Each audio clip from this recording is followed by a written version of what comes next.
Greetings. My name is Scott Pechacek, and I am currently your church council secretary.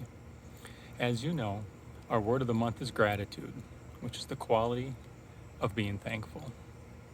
The past year and a half seems to be filled with so many difficult things that it might be hard to find yourself being thankful. I was recently reading an article that also talked about all the negativity that is seen with all the news headlines. Things like wildfire rages across the U.S., or bomb threat in D.C., or the Florida condo collapse.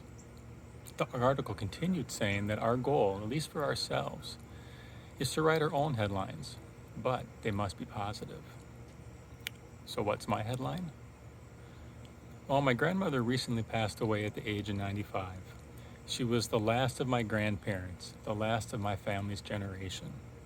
The sadness that I was feeling could easily turn the day of her funeral into a negative headline.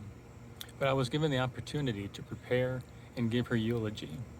And with that, I was able to speak with so many different family members, friends, and receive various different emails that painted a picture of my grandmother that I never knew existed before. My headline told me just how fortunate that I was. My parents were born in the same hospital, of the same year, of the same month, and with one day of one another.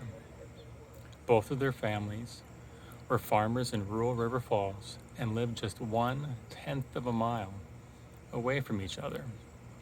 The marriage of my parents finalized a stretch about a mile and a half, where every single person on that stretch was one of my relatives. It never really sunk in until the week leading up to the funeral. I got to live 1 mile away from both sets of my grandparents. I mean, I obviously knew that because I spent many a days and many a summers walking or riding bike down to their house. I am so thankful for my family because of who they are, and I am proud of who I am still trying to become. I'd like to leave you with the same thought that I did at my grandmother's funeral. I want you to take advantage of your grandparents, of your parents, your cousins, your aunts and uncles. Talk to them. Learn about those wonderful little things that made them tick when they were young. You will be surprised at what you'll find out. And so what was my headline?